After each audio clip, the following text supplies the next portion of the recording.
नमस्कार आपण मन कमेंट चैनल बहुत बहुत स्वागत करछि।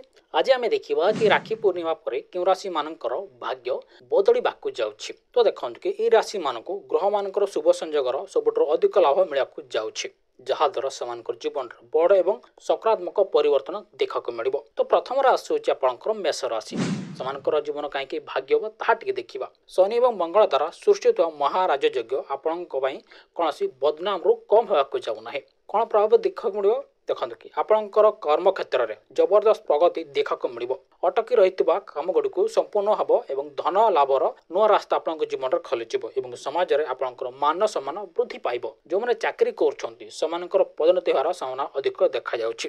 परवर्ती राशि होछि आपणकर सिंह राशि। सिंह राशि भाग्य कहीं बदल ताकि जान रखु। देखते कि आपणकर राशि स्वामी सूर्यर मजबूत होगा जाऊँगी और अन्य ग्रह मान आपंकर साथ बहुत भल देखा मिलूँ। तो आपंकर प्रभाव कौन रहा देखते कि आपंकर नेतृत्व कर क्षमता वृद्धि हो। कार्य क्षेत्र में आपको कौन सी बड़ दायित्व मिलवार संभावना रही। आर्थिक स्थिति आपंकर दृढ़ और आपंकर आत्मविश्वास शिखर में पहुँची।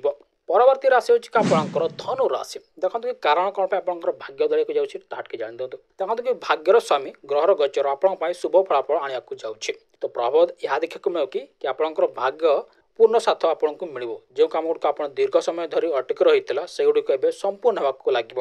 विदेश यात्रा कि दूर यात्रा आपको सुजोग मिल विनियोग आपको लाभ अधिक मिल। तो अन्य राशि में जो मान भाग्य बदल सेगुड़ी होती आपंकर मिथुन राशि। आपंकर कथबार्ता शैली और बुद्धिर बल कर्म क्षेत्र और व्यवसाय बड़ सफलता आपको मिलवाक जाऊँगी। आर्थिक लाभ आपंकर प्रबल सुजोग होगा जाऊँगी। परवर्ती राशि होछि आपंकर वृष राशि। पुराना समस्या और बाधारू आपको मुक्ति मिल।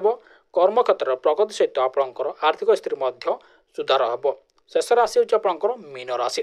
शनि मंगलर राजयोग आपको भल लाभ देवाक जाऊँगी। शिक्षा क्षेत्र सहित जड़ित लोकों यह समय विशेष भाव में भल फलाफल रही जाऊँगी। नुआ संपर्क सृष्टि और आध्यात्मिक उन्नति आपको जीवन में देखा मिल। तो ये आज वीडियो रोचे। नमस्कार।